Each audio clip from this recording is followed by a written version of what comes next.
오늘 우리에게 주시는 하나님의 말씀은 출애굽기 38장 24절에서 31절까지의 말씀입니다. 출애굽기 38장 24절에서 31절까지의 말씀. 이 계시의 말씀을 봉독하는 동안에 살아계신 하나님의 음성을 친히 들으실 수 있게 되길 바랍니다.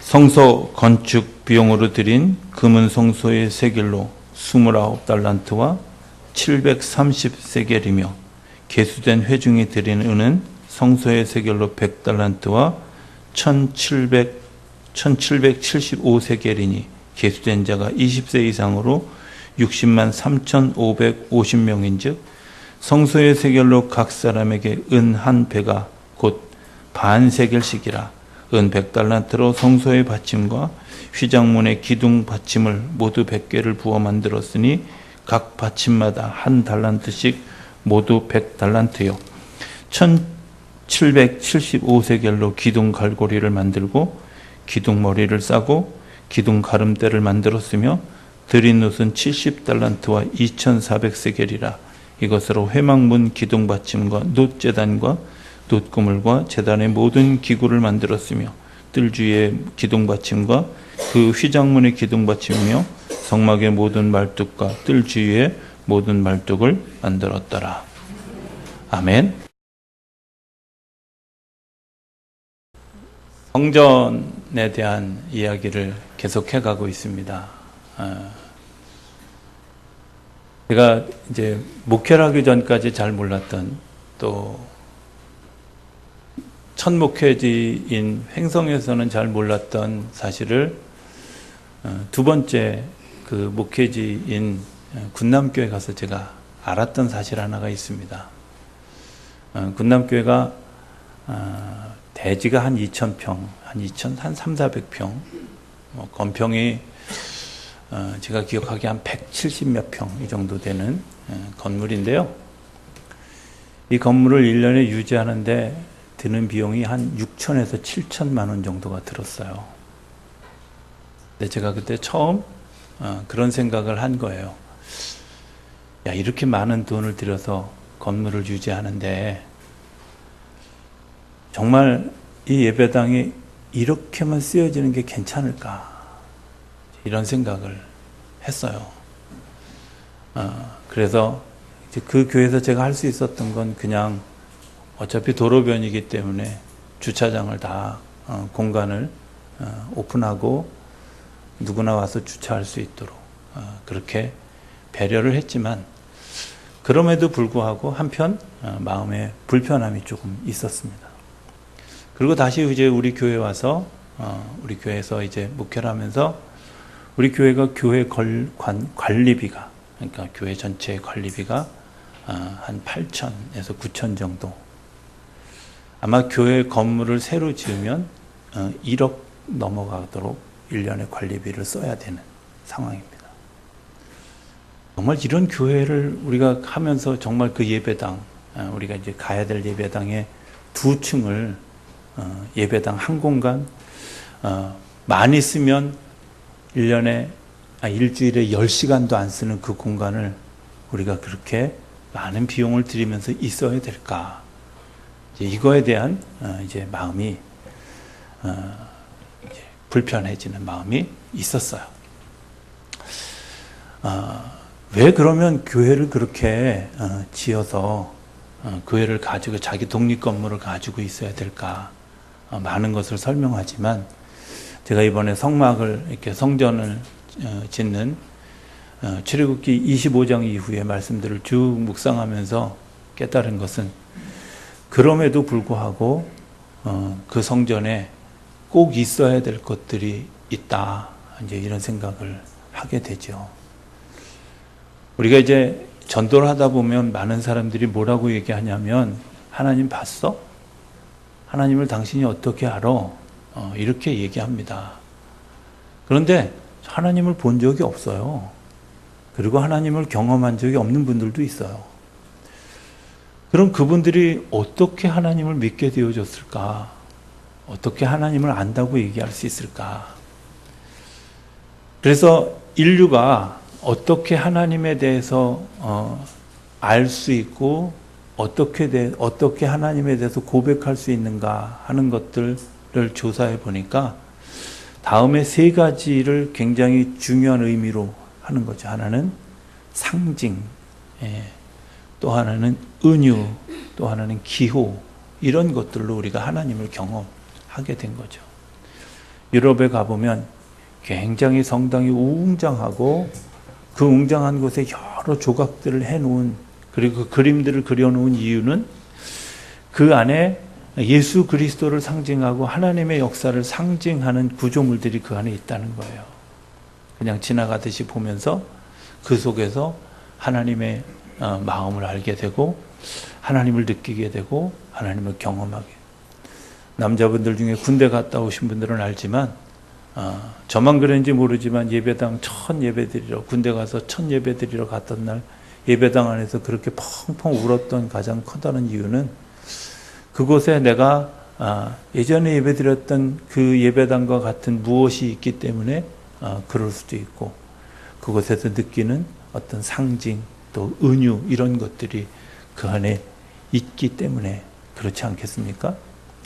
어쩌면 교회가 존재해야 되는 가장 커다란 이유 중에 하나가, 저는 그 성전 안에 있는 작은 구조물들, 작은 상징들, 뭐 이런 것들이 굉장히 의미 있는, 그리고 그 건물에 들어갈 때 이곳에 하나님이 계시는구나, 이곳에 하나님이 역사하시는구나, 이곳에 하나님이 일하시는구나 하는 것들을 내가 가슴으로 느끼는 그런 이제 느낌, 이런 것들이 사실은 우리가 성전을 필요로 하는 이유 중에 하나라고 생각이 되어집니다. 각기 다른 경험을 하지만 성전에서 어떤 이들은 하나님을 만나기도 하고 하나님을 느끼기도 하고 정말 더 깊이 하나님을 경험하는 그런 역사가 일어나기도 하죠.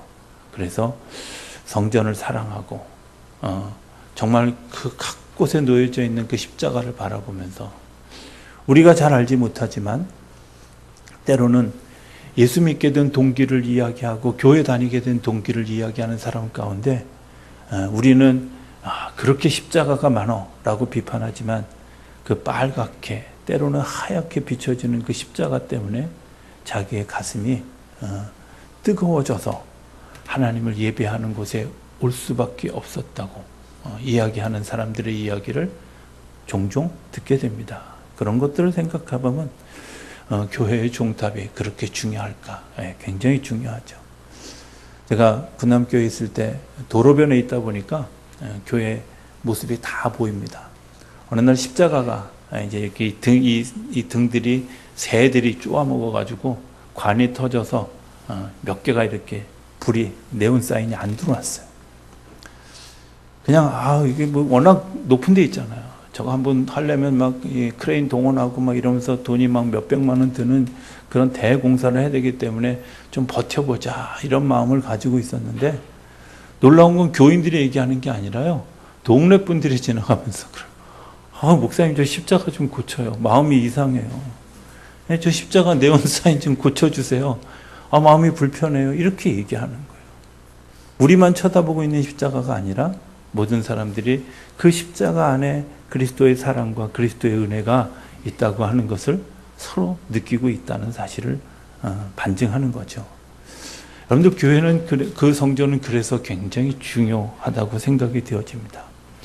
그런데 그 성전을 타락시키는 요소들이 있었습니다. 그게 뭐냐면 그 성전에서 드려진 성전의 모습에 익숙해져서 그냥 그곳에서 내가 예배만 드리면 된다고 하는 제도화된 모습이 사실은 우리를 타락시키는 거죠. 그냥 성전에 와서 내가 그냥 예배 드리는 곳이야. 사실은 그 성전은 그 성전을 통해 상징들을 보고 자신을 보고 경험하기도 하고 그것을 깨닫기도 하고 때로는 핍박도 있고 죽음이 있는데 그럼에도 불구하고 그 깨달은 것을 선포하는 베이스가 바로 교회인데도 불구하고 그냥 교회가 내가 제도화되어져서 주일날 1시간의 예배를 드리면 된다. 그러면 나는 구원 그 열차에 타는 이 티켓을 봤는데 전혀 지장이 없다. 뭐 이런 정도의 그래서 시간과 장소 안에 하나님을 가두어두고 자기의 편의대로 하나님을 바라보는 그런 이야기들.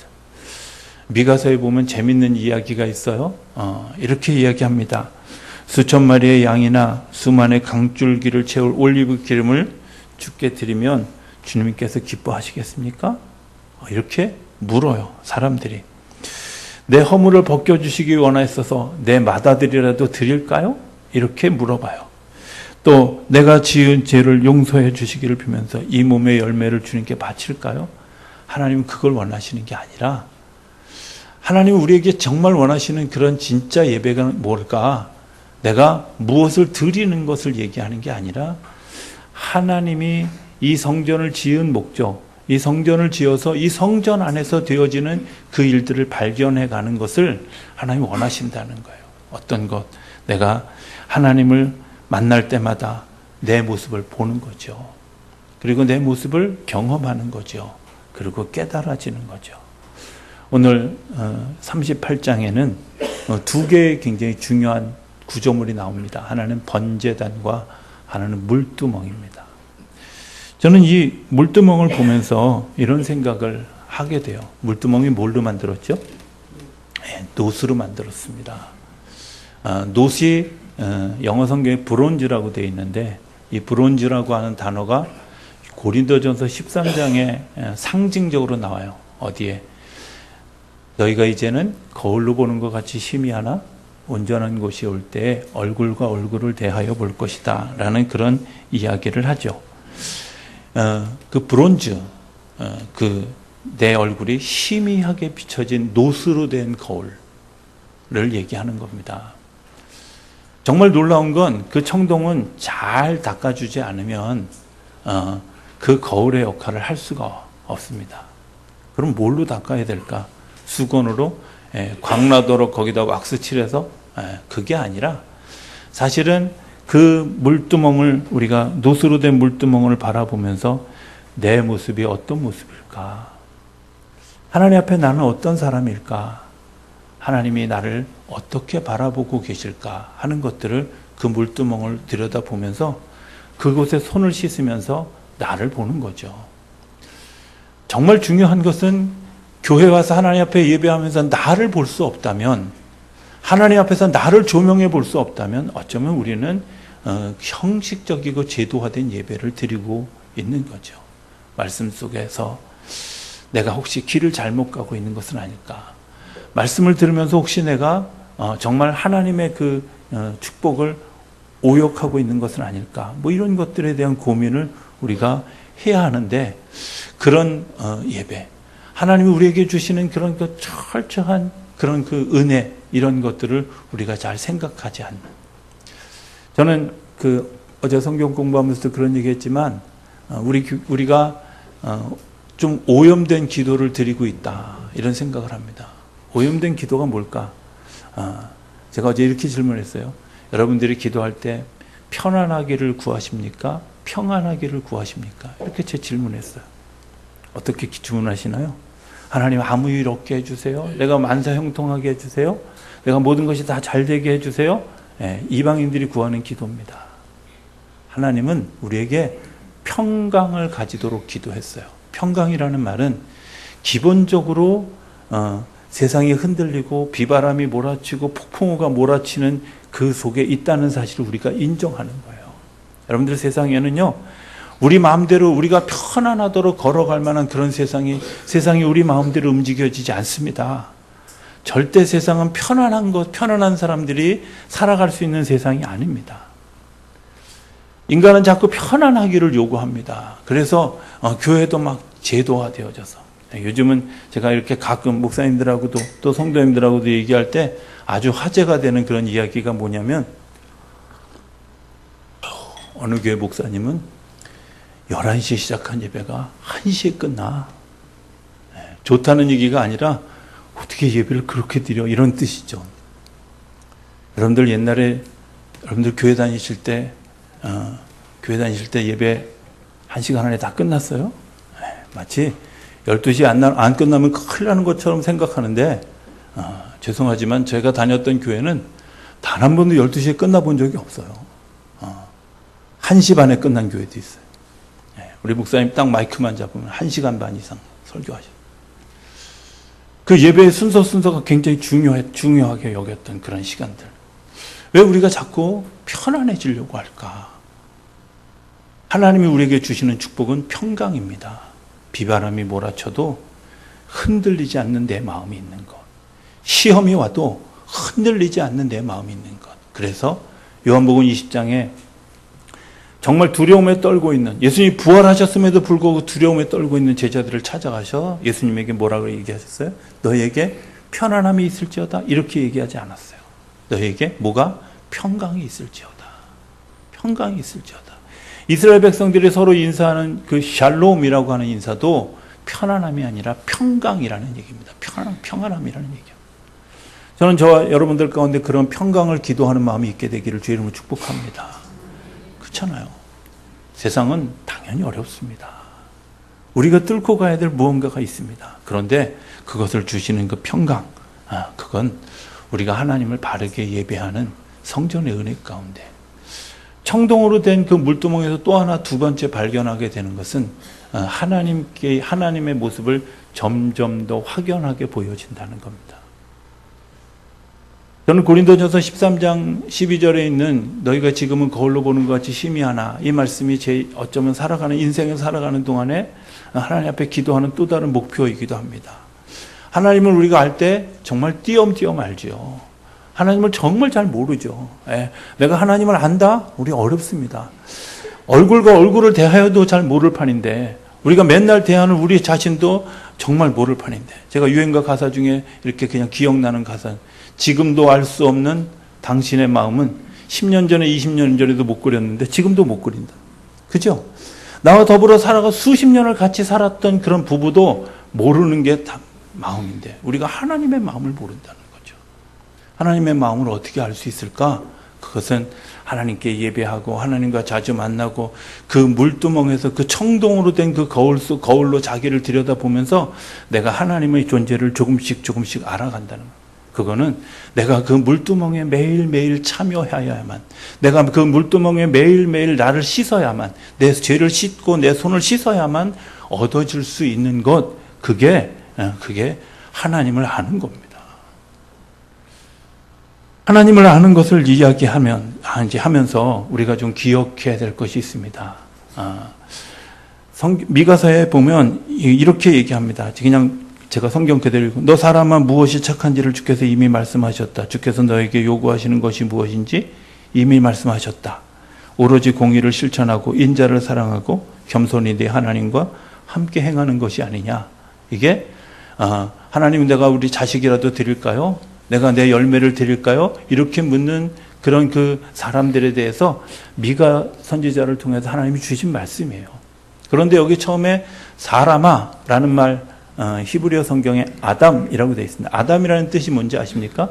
흙이라는 뜻입니다. 아담아, 내가 하나님이 우리를 바라보면서 아담아 이렇게 불렀다는 말은 이미 하나님이 우리에게 생명을 주셨던, 생명의 능력을 우리 안에 부어주셨다고 하는 것을 암시하는 것과, 용도가 폐기되면 끝나서 다시 하늘로 돌아가야 된다는 존재, 다시 얘기하면 나는 유한한 존재라고 하는 사실을 하나님이 우리에게 계속해서 부를 때마다 사람아, 이 사람아 이렇게 부를 때마다 주님, 제가 언젠가는 주님께로 돌아가야 될 사람입니다 라고 고백하는 거죠. 고백하는 거잖아요. 그런데 우리가 그 유한한 세상에서 무엇들을 가치를 가지고 살아갑니까? 직업이 뭐냐? 또 그 사람이 얼마나 명성이 있느냐? 얼마나 부가 있느냐? 이런 것들을 가지고 우리의 삶의 척도를 계산하려고 합니다. 요즘은 또 더 하나 더 있더라고요. 얼마나 잘생겼느냐? 이런 거 가지고. 그래서 막 뜯어 고치기도 하고. 우리 한번 생각해 봅시다. 정말 그럴까? 정말 그게 그렇게 중요한 일일까? 이런 생각을. 미가 선지자는 이렇게 얘기합니다. 하나님이 진짜 원하는 것은 선이다. 선이라는 말, 터브라는 말입니다. 히브리어로. 이 터브라는 말 속에는 무엇이 들어있느냐? 오감으로 경험할 수 있는 최선입니다. 내가 내 몸에 가지고 있는 모든 감각으로 하나님을 경험할 수 있는 거죠. 세 가지를 얘기하죠. 공의를 실천하고 인자를 사랑하고 겸손히 내 하나님과 함께 행하는 것을 이야기합니다.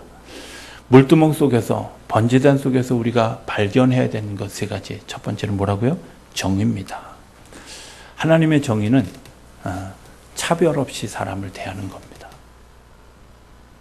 하나님의 정의는 오늘 교동문에 읽은 것처럼 고아와 과부와 소외된 자와 병든 자를 돌보는 하나님의 시선과 내 시선이 마주하는 겁니다. 하나님의 정의는 정말 군중 속에 끼어 있지 못한 우리를 불러내어서 1대1로 만나주시는, 그리고 그 사람들의 신원과 그 사람들의 고통 소리를 들으시는 그것을 하나님의 정의라고 이야기합니다. 그래서 성경에 자주 나오는 이야기가 뭐예요? 재판관이 정말 그 아픔을 당한 고아들의, 소외된 사람들의 그 부르짖음에 대해서 응답하지 않는 재판관을 하나님이 진노하시고 심판하신다는 이야기가 그런 겁니다. 저는 교회가 교회되는 가장 첫 번째 조건이 뭐라고 생각하냐면 소외된 자와 가난한 자와 아픔을 당한 자를 돌아보는 일이라고 믿습니다. 돌아보는 일이라고 믿습니다. 여러분들이 아멘 안 하셔도 저는 그렇다고 믿습니다. 왜? 성경이 그렇게 이야기합니다. 정말 교회가 해야 될 가장 커다란 일들이 뭘까? 그들을 돌아보는 일입니다. 공정하게 재판하고 가난한 자에 대해서, 소외된 자에 대해서 배려하는 일들이 교회 안에서 일어나야 될 첫 번째 선입니다. 두 번째 선은 사랑함입니다. 사랑함이라는 단어가 두 가지로 쓰여집니다. 히브리어로 헤세드라는 말과 레헴이라는 말 두 가지로 쓰여지는데, 레헴이라는 말은 어머니의 그 자궁과 같은, 그러니까 그 안에 들어가면 모든 것이 다 녹는 소극적인 사랑이라고 하면, 헤세드는 내가 찾아가서 대신 죽어주는 사랑을 헤세드라고 얘기합니다. 예수님이 우리에게 베푸신 사랑은 헤세드죠. 하나님이 우리를 사랑하시는 사랑의 상징은 레헴입니다. 사실은 인자를 사랑한다라는 말, 사람을 사랑한다, 누군가를 사랑한다라고 하는 말은 사랑할 만한 조건이 되어지기 때문에 사랑하는 것이 아니라, 사랑할 만한 모든 조건이 갖추어져 있기 때문에 사랑하는 것이 아니라, 그냥 그가 하나님의 형상을 가졌기 때문에, 그가 하나님이 사랑하시는 사람이기 때문에, 하나님이 그를 사랑하시기 때문에. 오늘 새벽에 문득 제게 아침에 이런 마음을 주셨습니다. 꽤 오래전에, 한 20년 전의 일입니다. 제가 교회를 이렇게 목회를 하면서 굉장히 불편한 교인이 있었습니다. 그분 막 불편할 요소를 다 갖췄습니다. 정말 아주 막 말로 할 수 없는 굉장히 불편한 요소들을. 아마 그런 그 가식, 막 이제 이런 것들이 너무 보기 싫어서 제가 마음이 굉장히 불편했습니다. 막 먼 데서 이렇게 오면 안 마주치려고 이렇게 딴 길로 도망가기도 하고, 뭐 이럴 정도로 아주 불편하게 여겨요. 어느 날 하나님이 저에게 그림 하나를 보여주셨습니다. 그 그림은 문을 두드리는 사람이라는 그림인데요. 그 그림에 이렇게 보니까 예수님의 손이 깨져 있는 거예요. 그래서 제가 기도하다가 이렇게 물었어요. 예수님 왜 손이 깨져 있어요? 말은 못했지만 속으로는 어디 가서 싸우셨나요? 이렇게 묻고 싶었습니다. 근데 손이 깨져 있어요, 이렇게 질문하는 동시에 제 마음속에 탁 빠진 느낌은 뭐였냐면, 내가 너의 그 완악한 마음의 문을 두드리느냐고. 내가 손이 깨지도록 내 마음을 문을 두드리는데 너는 문을 열지 않는다고. 무슨 얘기인지 금방 오죠? 하나님, 제가 오늘부터 그 사람을 사랑할 수 있도록 노력하겠습니다. 나를 도와주십시오. 나를 도와주십시오. 제가 지금은 당장 그렇게 할 수 있는 힘이 없습니다. 자신도 없습니다. 그런데 그렇게 할 수 있도록 도와주십시오. 오늘 아침에 그런 기도를 생각나게 하셨어요. 사랑한다는 게 뭘까? 주님이 내 마음의 문을 두드리면서, 야, 내가 마음의 문을 열고 좀 받아들여라. 자궁 안에 좀 품어라. 내가 필요한 그곳에 가서 헤세드를 행해라. 라고 제게 말씀해 주시는 이야기가 가슴에 듭니다. 교회는 사람을 사랑하는 곳입니다. 사람을 정죄하는 곳이 아닙니다. 사람을 욕하고 비난하는 곳이 아닙니다. 사람을 사랑하는 곳입니다. 교회마다 그리스도의 십자가가 달려져 있습니다. 여러분들 그 십자가에서 무엇을 보십니까?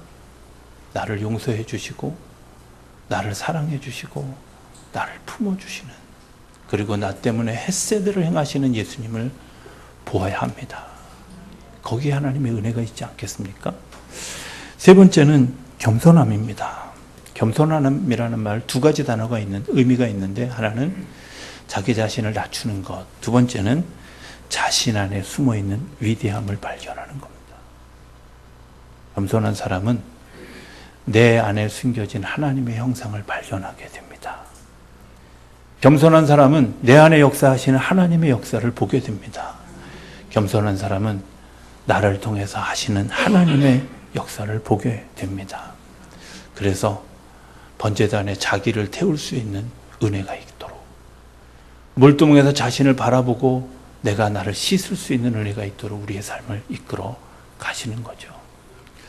저는 여러분들이 우리 교회 성전에 들어올 때마다 그런 은혜가 있게 되기를 기대합니다. 십자가를 바라보면서 느껴지는 마음, 강단을 바라보면서 느껴지는 마음, 교회 안에 들어와서 구조물 하나하나를 대할 때마다 그런 아주 오래전에 겪었던 이야기 하나를 좀 그냥 하고 예배를 마치기를 원합니다. 어느 성공회에 예배당 봉헌식에 갔어요. 근데 보통 예배당 봉헌식에 가면 다 들어가잖아요. 다 마당에 있는 거예요. 뭐야 이게? 그랬는데 성공회에서는 목사님을 신부님이라고 얘기하잖아요. 가장 천주교와 가깝고 가장 개신교에 인접해 있는 게 성공회인데, 영국 성공회인데, 그 가운을 입고 신부님이 딱, 그리고 기름을 이렇게 딱 들고, 그리고 앞에 서셨습니다. 지금도 제가 기억하는 것이 있습니다. 문을 향해서 기름을 바르면서 이렇게 기도하셨습니다. 하나님, 저희가 이 성전을 하나 앞에 드리는 첫 번째 이 문을 들어가는 이 시간 우리에게 허락해 주셔서 감사한데, 이 문을 들어가는 자마다 하나님을 경험하는 역사가 있게 해주십시오. 그 뒤에 있는 분들이 다 아멘 하잖아. 그죠? 문을 열고 들어가. 문고리에 기름을 바르면서 이렇게 얘기합니다. 하나님, 이 문고리를 여는 사람마다 우리의 심령의 마음의 문을 여는 역사가 있게 해주십시오. 잠깐 이 강대상 위에 올라가서 십자가까지 올라가는데 40분 걸렸어요. 의자 하나하나마다, 구조물 하나하나마다 굉장히 중요하다는 생각이 드는 거예요. 여러분들 이 의자 하나하나, 그 방석 하나하나, 여러분들이 겪는 그 주보 하나하나, 이게 너무 소중한 것들이에요. 내가 하나님을 은혜로 받아들일 수 있는 은혜의 통로입니다. 상징이기도 하죠. 은유이기도 하고 기호이기도 합니다. 우리는 하나님을 볼 수 없기 때문에 성전에서 느껴지는 그러한 일들을 성경에서 벗어나지 않는다면 그러한 일들을 우리가 그래서 제가 교회를 지을 때 자주 많이 우리 건축위원들하고 했던 이야기 가운데 하나가 신학적으로 맞냐? 이게 정말 성서의 기호에 꼭 필요한 것들이냐? 이런 질문들을 제가 역으로 가끔 하고 저에게도 스스로 하고 대답을 하고자 했던 시간들. 아직도 그런 문제를 가지고 기도해야 된다고 저는 생각합니다. 저는 우리 지어질 교회가, 그리고 지금 있는 이 처소가 그런 상징과 은유와 기호, 그것을 통해서 하나님을 만나는 성전의 은혜가 있는 교회가 되기를 기대합니다. 오늘 이 시간 우리 같이 기도할 때 우리 좀 하나님, 내가 이 성전에서 하나님의 은혜를 발견하는 은혜가, 우리의 지어질 교회가, 그런 교회가, 우리가 드려지는 이 임시처소도 그런 교회가, 그런 성전의 은혜가 우리 안에 일어나게 해주십시오. 우리 같이 기도하는 시간 갖고 제가 마무리 기도하겠습니다.